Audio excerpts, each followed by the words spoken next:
Salam değerli izleyicilerim, hoş gördük sizleri. Bugün Azerbaycanımızın milli şirniyyatlarından olan şirin qoğal resepti paylaşacağım. Bu videoda bütün ayrıntıları dəqiqliyi sizlere çatdıracağım ki, asanlıkla pişirə biləsiniz. Çox asandır, çətin gəlməsin sizə. Gördüyünüz kimi tel-tel ayrılan, çox yaxşı bişibdir, xırçıltılıdır. İçlik olaraq mən umaç içliyindən və biraz da qoz fındıq içliyi əlavə etmişəm. Çox dadlı olur. Əgər şirin qoğallarınızın yaxşı alınmasını istəyirsinizsə, o zaman reseptə uyğun olaraq riayət edin. Reseptə bütün ərzaqlarda neçə qram deyilibsə, həmin ərzaqları da o qramda da əlavə edin. Əgər əksik və ya artıq edərsinizsə, o zaman qoğallar videoda göstərildiyi kimi alınmaz. Sobada da mütləq hamısını deyəcəm sizə necə bişirmək lazımdır. İndi isə keçirəm hazırlanma qaydasına. Əvvəlcə 250 qram unu götürürəm. Mən tavada qovururam. Çox qovurmaq lazım deyil. Unun ətri getdikdən sonra götürmək lazımdır. Hardasa 10-15 dəqiqə. Unun ətri çəkilsin. Və tökürəm başqa bir qaba, soymasını gözləyirəm. İndi isə keçirəm xəmiri hazırlanmasına. 1 kiloqram un götürmüşəm. Ortasında oyuq əmələ gətirirəm və içərisinə 250 ml isti süt tökürəm. Ardından içərisinə 2 xörək qaşığı şəkər və bir paçka da quru maya əlavə edirəm. Yaxşı-yaxşı qarışdırıram. Biraz da undan bura qatıram ki, quru maya burada şişsin və gözləyirəm hardasa 10 dəqiqə. Gördüyünüz kimi quru maya çox gözəl şişib. Yerdə qalan ərzaqları əlavə edirəm. Əvvəlcə 2 yumurta əlavə edirəm. 1 dolu xörək qaşığı sarı kök əlavə edirəm. 2 paçka vanilin əlavə edirəm. Daha sonra bir dolu olmayan çay qaşığı duz əlavə edirəm və 200 qram da bura 15% smetan əlavə edirəm. Bir də bura yağ əlavə edirəm. 200 ml ərinmiş kərə yağı əlavə edirəm. Ərzaqların hamısını yaxşı-yaxşı qarışdırıram ki, bir-biri ilə birləşsin. Daha sonra yavaş-yavaş undan əlavə edirəm və yumşaq xəmir yoğurmağa başlayıram. Xəmir mütləq yumşaq olmalıdır. Şirin qoğalın xəmiri yumşaq alınmalıdır. Əgər unumuzdan bir azca qalarsa, onda bura hardasa mən 50 ml süd əlavə etdim. Unla qarışdırdım və yenidən yoğurmağa başlayıram. Gördüyünüz kimi yumşaq bir xəmir alındı. Xəmiri nə qədər yoğurarsınızsa, bir o qədər də yaxşı alınır. Üzərini örtürəm və 1 saat dinlənməyə qoyuram ki, xəmir şişsin. İçliyi hazırlayıram. 200 qram bərk halda soyuducudan götürmüşəm, hal-hazırda bərk haldadır. 200 qram kərə yağını mən tyorkadan keçirdirəm və unla umaç edirəm. Əgər videonu bura qədər izlədinizsə, təşəkkür edirəm. Əgər kanala abunə deyilsinizsə, o zaman kanala abunə olun və zili açın ki, hər dəfə video qoyduqca bildirimlər sizə gəlsin və videonu tez görə biləsiniz. Hamınıza əvvəlcədən təşəkkür edirəm.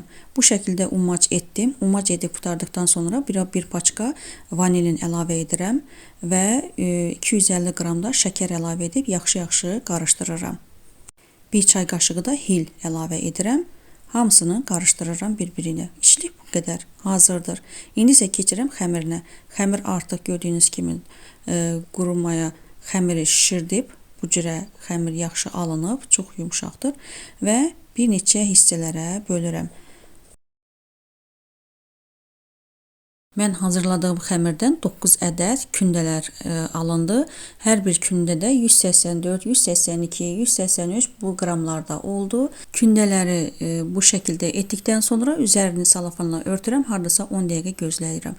10 dəqiqə keçdikdən sonra əvvəlcə mən ən böyük kündədən başladım yaymağa. Kündəni əvvəlcə yaymaq üçün çoxlu un tökmək lazımdır. Undan çox istifadə edin, çünki xəmir çox yumşaq xəmirdir. Undan az istifadə edərsinizsə, o zaman xəmirin yuxası başlayır qırışmağa. Ona görə də undan çox istifadə edin. Amma artıq yağı nazik şəkildə alınana yaxın un əlavə etməyin. Sizə indi göstərəcəm necə nazik şəkildə mən etmişəm. Necə nazik şəkildə alınır. Nə qədər nazik alınarsa, bir o qədər gördüyünüz kimi, baxın nə gözəl nazikdir. Nə qədər nazik alınarsa, bir o qədər də onda yaxşı alınır. Əvvəlcə stolun üzərini mən bitki yağı ilə yağlayıram və xəmiri sərirəm bitki yağının üzərinə. Əvvəlcə kərə yağı ilə yox, bitki yağı ilə yağlamaq lazımdır. Sonraki yuxaların üzərini isə mütləq kərə yağı ilə yağlamaq lazımdır. Mən hardasa 350 qram kərə yağı əritmişəm və həmin kərə yağını da birazca qoyuram sobanın üzərinə ki, isti şəkildə qalsın və şotku vasitəsilə bütün yuxaların üzərini əritdiyim kərə yağı ilə yağlayıram. Hər tərəfini yaxşı-yaxşı bu şəkildə yağlamaq lazımdır.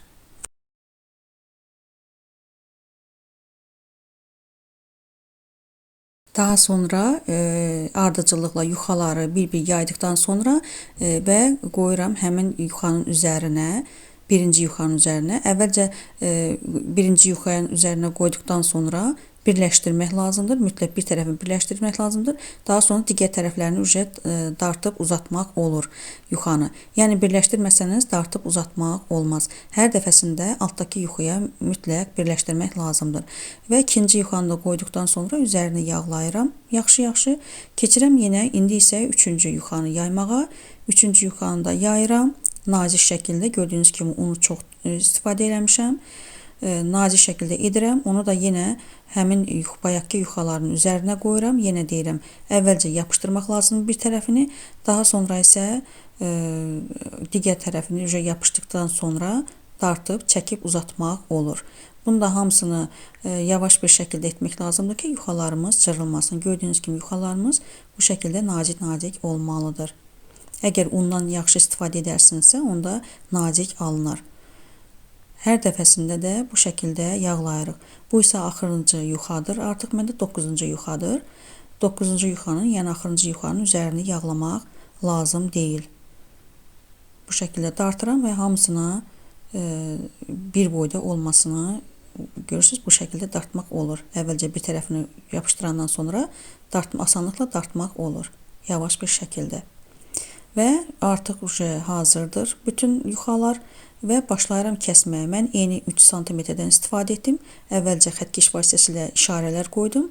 Daha sonra bu şəkildə lentlər şəklində kəsirəm. Kənarlarını da artıq kəsmədim. Bu şəkildədir məndə. Kənarları da hərəsi bir balaca şirin qoğalar alındı. Onlar da çox gözəldir, səliqəli alınır. Heç də fərqi yoxdur başqa qoğalardan. Bu şəkildə hamısını belə kəsirəm. Xəmiri lent şəkildə kəsib qurtardıqdan sonra bu şəkildə başlayıram rulon formasında yığıram.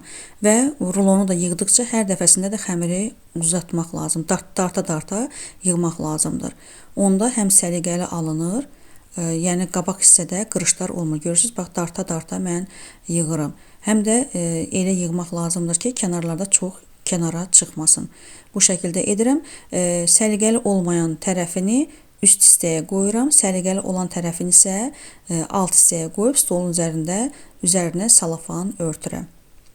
Yəni səliqəli olan tərəfi bizdə yuxarı hissədə duracaqdır. Ona görə də o tərəfini stolun üzərinə qoyuram ki, səliqəli görsənsin. Bu şəkildə etdim hamısını və başlayıram içini doldurmağa. Hardasa 10 dəqiqə gözləyirəm ki, xəmir yumuşalsın, rahat işləmək olsun. Daha sonra başlayıram içini doldurmağa. Xəmirlə işlədikdə heç də qorxmayın, bərk şəkildə işləyin. Əvvəlcə ortasını parmağınıza basın ki, ortasında oyuq əmələ gəlməsin, yəni içlik tökülməsin. Və içlikdən də mən hardasa 2 çay qaşığı istifadə edirəm. Nazildə bilərsiniz bu şəkildə və ağzını bu şəkildə bağlayın. Bu şəkildə mən bağlayıram. Gördünüzmü? Və üzərindən basıram. Əlimlə basıram. İndi isə başqa birini edirəm. Bu şəkildə hamısını edirəm. Yəni kənardan qatladığımız hansı ki uc hissəsi, onu orta hissəyə edirik ki, orada oyuq əmələ gəlməsin. Və içərisini bu şəkildə nazikləşdirəndən sonra içərisini içliklə doldururam. Artıq videonun əvvəlində də mən qeyd etmişdim ki, içlik olaraq mən umaç içliyindən və biraz da qoz fındıq içliyi əlavə etmişəm. Belə etdikdə daha gözəl, daha dadlı alınır. Mütləq sınayın, görəcəksiniz ki, dadlı olur.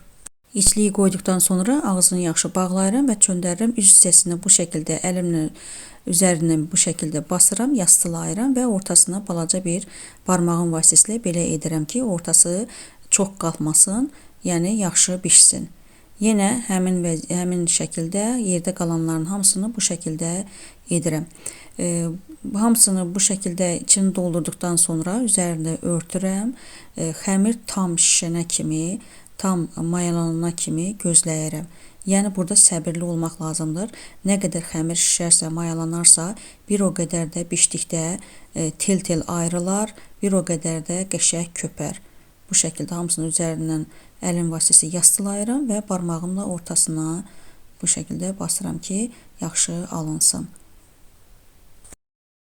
Mən hardasa 40-45 dəqiqə gözlədim. Gördüyünüz kimi xəmir çox gözəl şişibdir və üzərinə yumurta sarısının üzərinə mən bir azca sarı kök əlavə etdim. Bir də bir xörək qaşığı da duru yağ əlavə etdim. Yaxşı-yaxşı qarışdırıram. Qatı şəkildə olur və şirin qoğalların üzərinə, hər tərəfinə, kənarlarına dahil olmaq şərti ilə hər tərəfinə çəkirəm. Bu şəkildə hər tərəfinə çəkirəm. Yumurta sarısını çəkib qurtardıqdan sonra üzərinə kunjutla zirə otu qarışığı tökürəm üzərinə yaxşı görünməsi üçün və göndərirəm sobaya. Əvvəlcə mən 10 dəqiqə 165 dərəcədə bişirdim. Daha sonra isə 170 dərəcədə konveksiya yolu ilə sobada bişirdim. Mütləq konveksiya rejimini qoşmaq lazımdır. Əgər qoşmasınsa, o zaman həmin bu şirin qoğallar belə bu şəkildə xırçıltılı olmaz. Yəni konveksiya rejimi qoğalların xırçıltılı olmasını kömək edir. Videonun əvvəlində də dediyim kimi tel-tel ayrılan dadlı bir şorqoğal alındı. Resept çox gözəl reseptdir. Mütləq bişirin. İzlədiyinizə görə təşəkkür edirəm.